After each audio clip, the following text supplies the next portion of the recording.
Let me introduce myself. I'm Jenna, an assistant manager at a bustling marketing firm. For years, my life revolved solely around deadlines and presentations, until Mark came along. We met at a corporate event. He was the keynote speaker, talking about innovative architectural designs. He was confident, something that drew me in immediately, but what really caught me was his unassuming smile when he talked about his projects. A year after that meeting, I was not just attending another conference, but also planning a wedding. Mark proposed unexpectedly during a quiet dinner at home, a stark contrast to the public persona I first met. We married in a small ceremony, and I moved into the house he shared with his mother, Susan.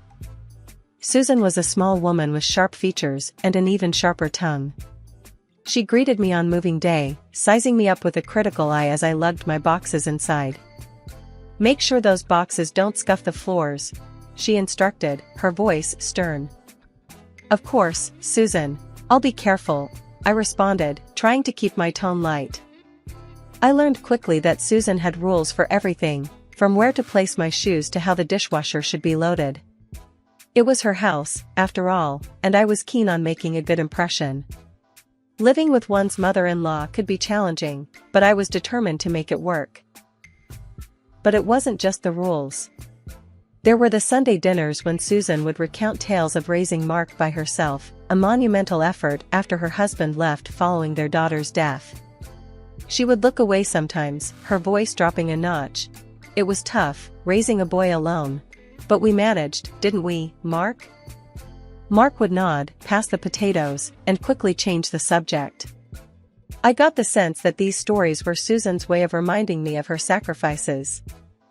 One particularly chilly evening, as Mark was late from work again, Susan and I found ourselves alone. She was in the kitchen, stirring a pot of her famous beef stew, when I decided to join her, trying to break the ice.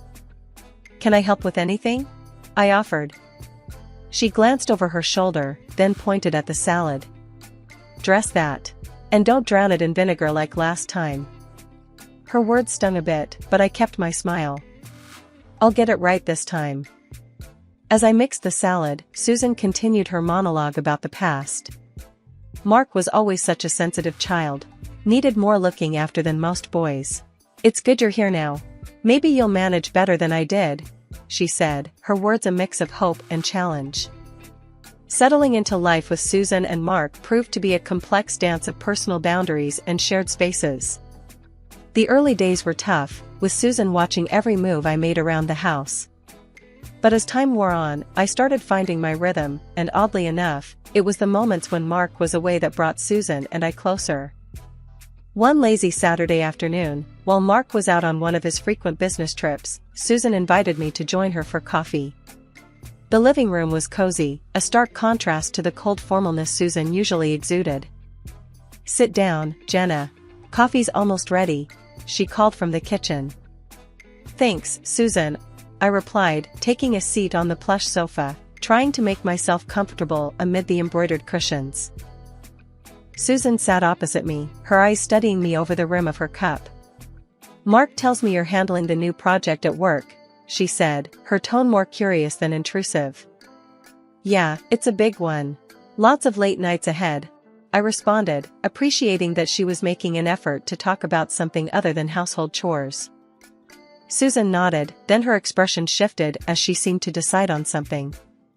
"Jenna, I know we've had our, let's say, adjustments.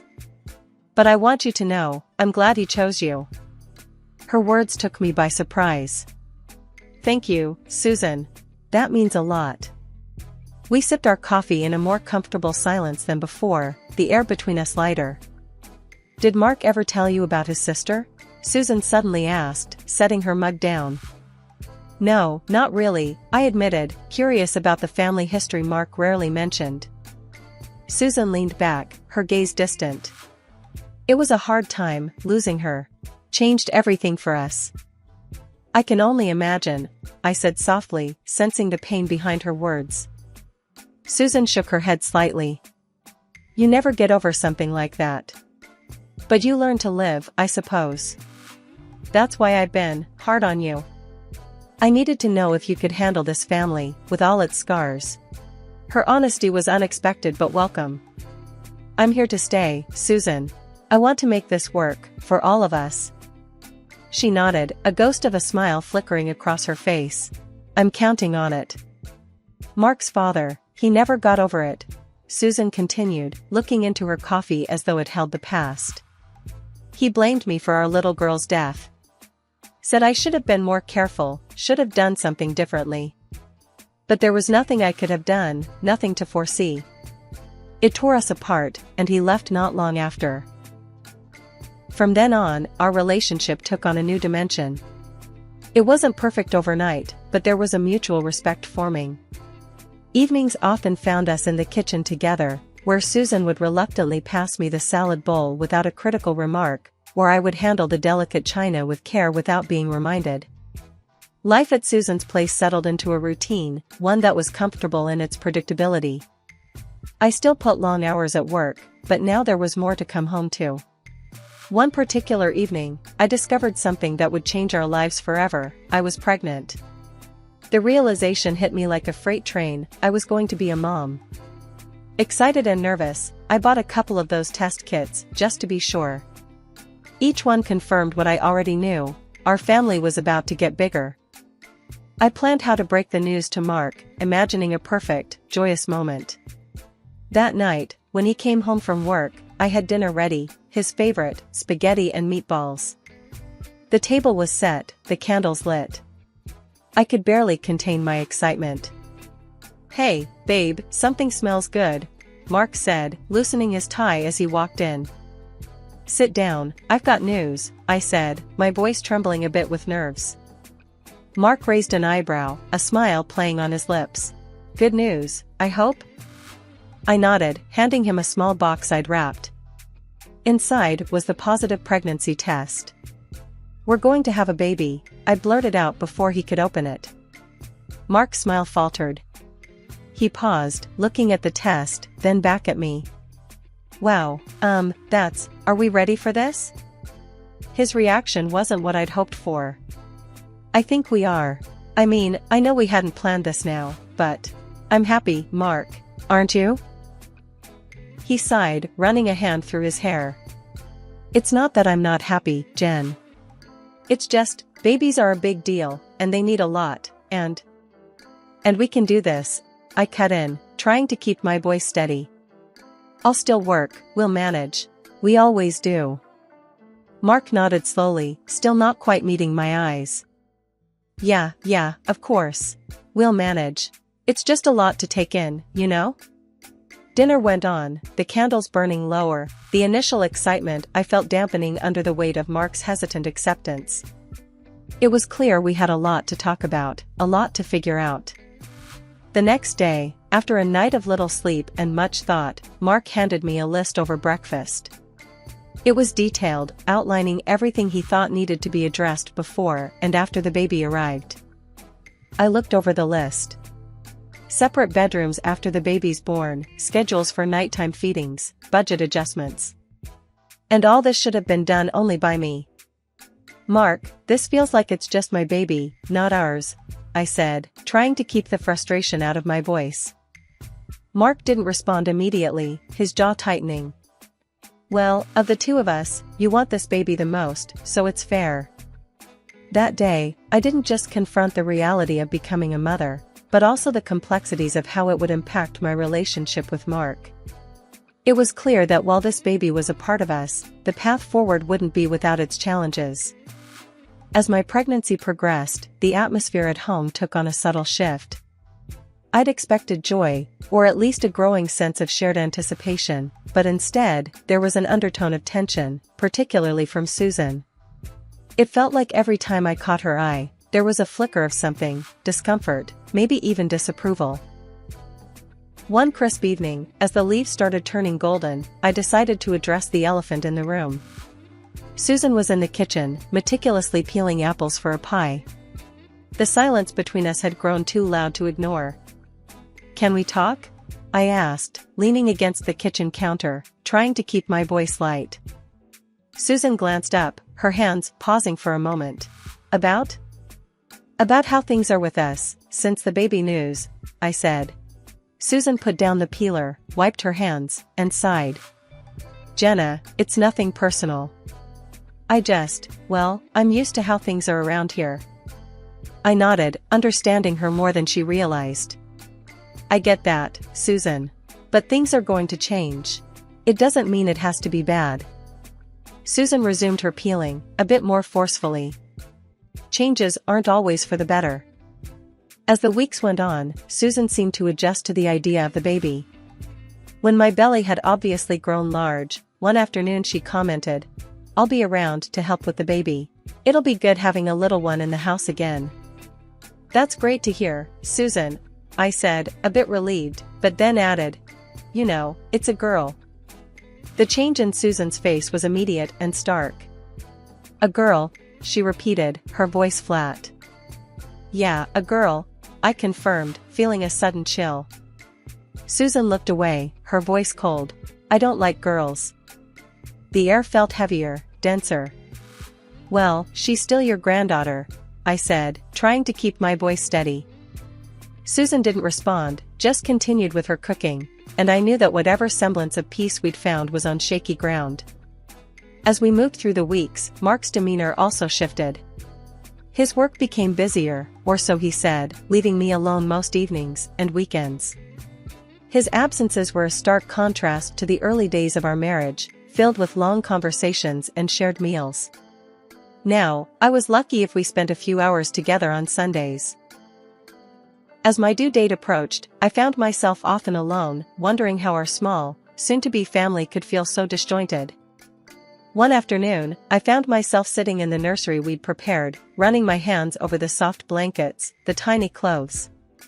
This room, filled with all the things a baby could need, felt like the only place that was ready for her arrival. The day Ava was born was the most transformative day of my life. After hours of labor, when I finally held her in my arms, all the pain melted away. It was just me and her, and the world seemed to pause. Bringing Ava home was supposed to be the start of a beautiful new chapter. But the reality was far from what I had envisioned. Mark was at the hospital for the birth, but his presence felt more obligatory than supportive. He held Ava briefly, then handed her back like he was afraid he might break her. "Mark, isn't she beautiful?" I said, looking up at him with our daughter in my arms. "Yeah, she's great," he replied, but his eyes were scanning emails on his phone.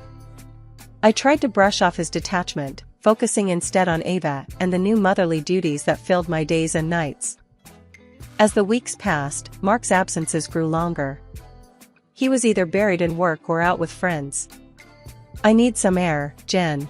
You've got everything covered here," he'd say, kissing my forehead before disappearing for hours.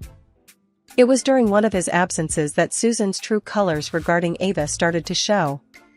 Initially, when we brought Ava home, Susan had seemed to soften slightly, watching me feed her or change her with something that almost looked like curiosity. But that changed one day when Ava wouldn't stop crying. I was rocking her, walking up and down the living room, utterly exhausted. Susan walked in, her expression sour. "Can't you make her stop? All this noise is giving me a headache," she snapped. I was too tired to argue. "I'm trying, Susan. She's just a baby, she doesn't understand." "Well, you need to do something. Maybe take her out for a walk or something. Get her out of the house," Susan suggested, but her tone was far from helpful. As the weeks turned into months, the situation at home grew tense.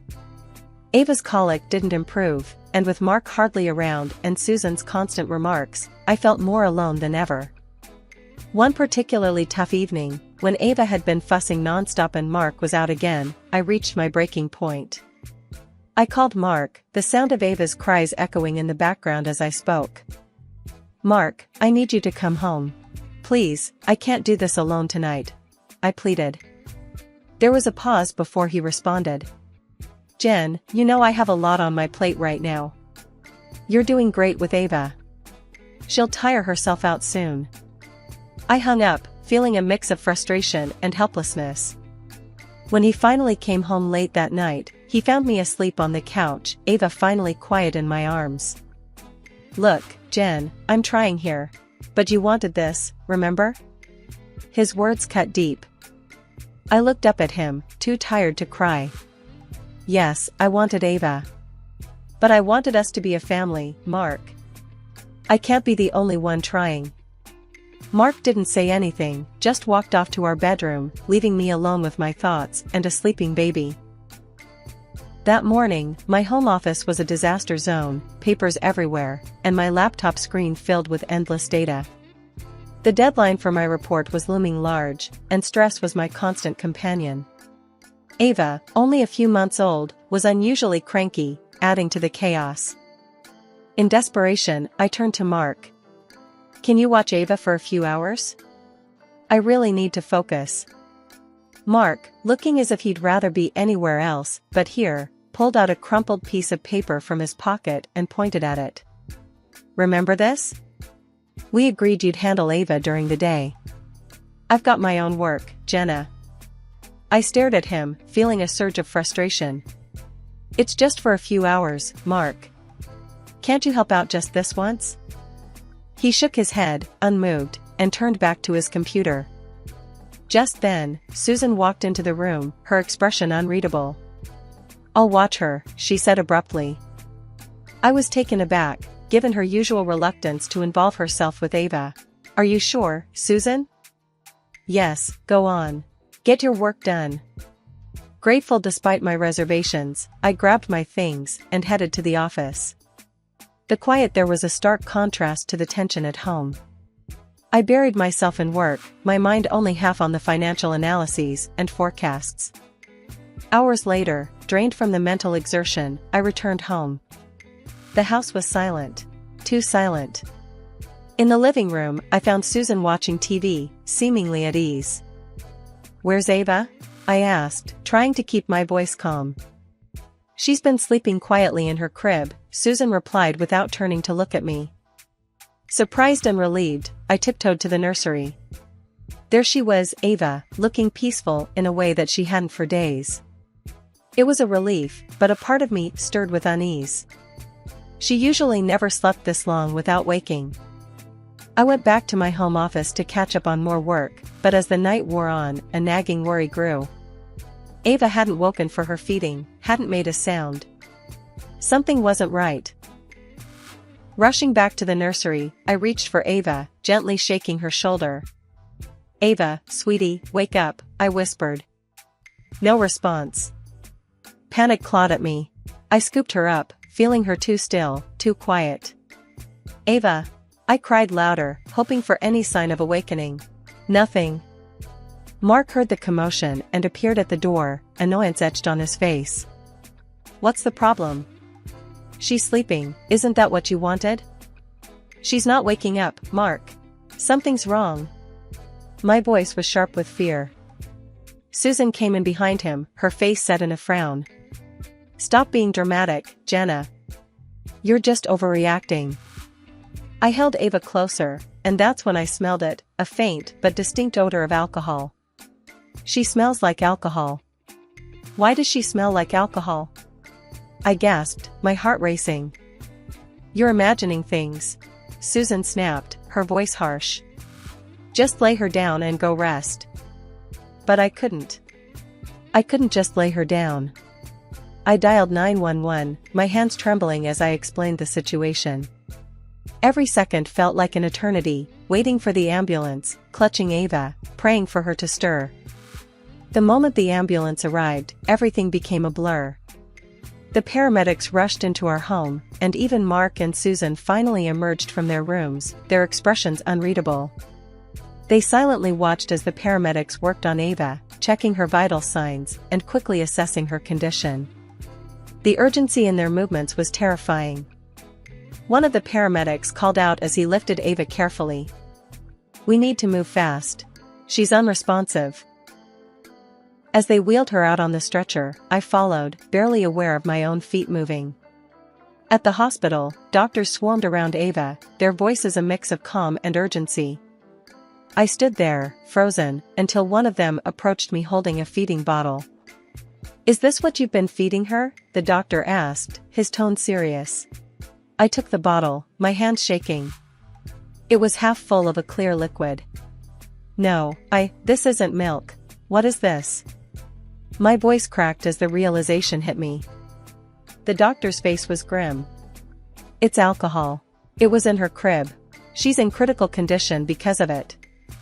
Hearing those words, my legs gave out, and the room spun. The next thing I knew, I was waking up in a hospital bed, a nurse hovering over me. Where's Ava? How's my daughter? I asked immediately, trying to sit up. Take it easy, the nurse gently pushed me back down. Your daughter is stable now. We've managed to clear the alcohol from her system. She's doing much better. As the nurse stepped out, a couple of social workers came in. Their expressions were somber as they introduced themselves. We've been informed about the situation, one of them started. It appears your mother-in-law was responsible for giving your daughter alcohol. She told us it was to help her sleep and not be a disturbance. I felt sick. The reality of Susan's actions was horrifying. She did this, on purpose? Yes, she admitted to diluting cognac and giving it to Ava. We've already contacted the police. They're handling it from here, the other social worker added. As they spoke, memories flooded back, the story Susan had told about her past, her daughter's tragic death. It hit me then, a chilling thought. Could this be how her own daughter died? She always said her husband blamed her for their daughter's death, I muttered, half to myself. The social workers exchanged a look. We'll make sure to mention this to the police. It could be relevant to their investigation. After they left, I lay back, exhausted and overwhelmed. My mind raced with what needed to be done next. It wasn't just about recovering from this nightmare, it was about protecting Ava from ever experiencing anything like this again. When Mark came to visit, his face pale, he looked like he was about to speak, but I cut him off. How could you not see what was happening? She was under the same roof as us, Mark. I didn't know, he stammered, looking away. I'm sorry. I should have been there more. I should have seen. Sorry isn't enough, Mark, I want to get a divorce, I said firmly, my resolve hardening.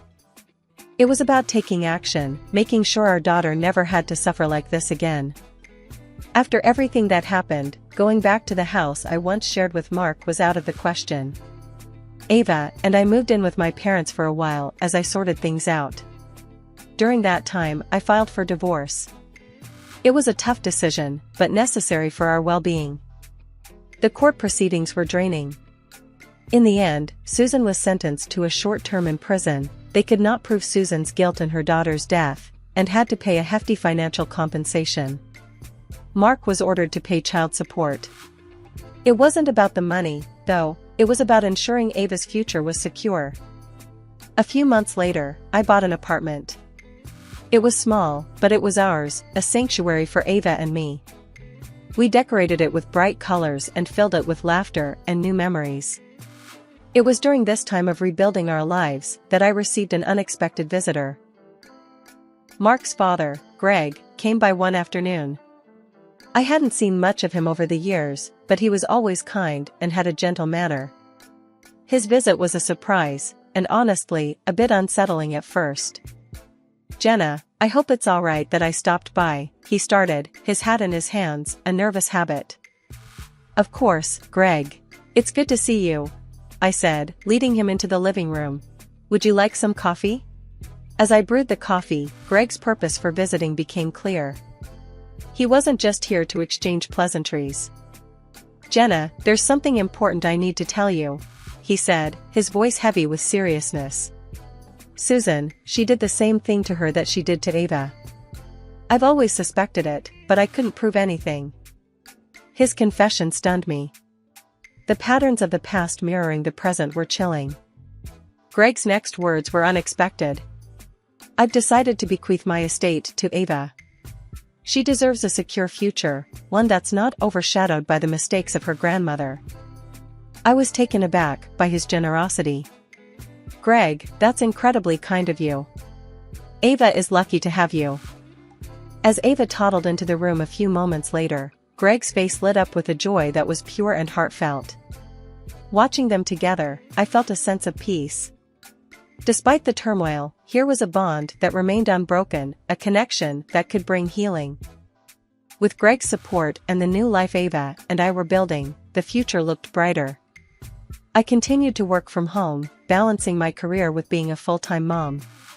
Each day was filled with small achievements and large milestones, and I cherished them all.